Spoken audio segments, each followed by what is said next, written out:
बिस्मिल्लाहिर्रहमानिर्रहीम।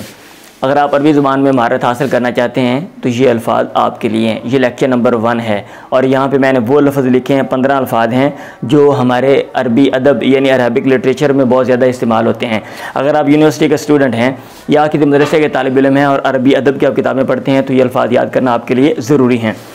आसी, तबीब, जमा, उसात, अलाइक जिस पर कोई चीज़ लटकाई जाए, मुफरद अलाका, अलाका कहते हैं जिस पर कोई चीज़ लटकाते हैं। अगर ये चीज़ है, इसके ऊपर मैं कोई चीज़ लटका रहा हूँ तो ये अलाका है और इसकी जमा अलाइक है। अवाइक कहते हैं मसरूफ़ करने वाले जो काम होते हैं और मुफरद आयक है।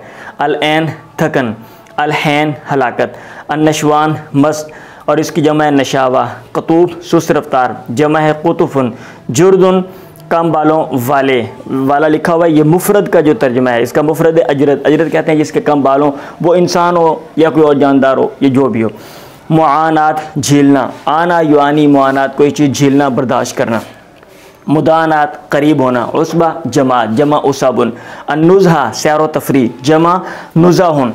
अलमया अव्वल, अलमया ये किसी चीज़ के साथ आता है, मया तो फ़लान यानी फ़लान चीज़ का जो है ना वो अव्वल या आगाज़।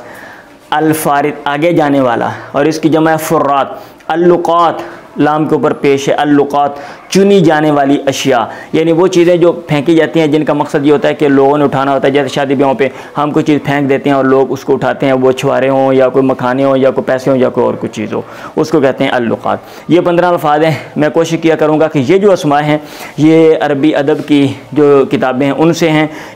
अरबी अदब के जो अल्फ़ाज़ हैं वो भी और जो आम अल्फ़ाज़ हैं वो भी मुख्तलिफ़ वक़्त में जो है ना वो क्या कहते हैं अपलोड करता रहूँ ज़ख़ीरा अल्फ़ाज़, ताकि आप भी सीखें और मैं भी सीखूँ। दुआ में याद रखें। अल्लाह हाफ़िज़।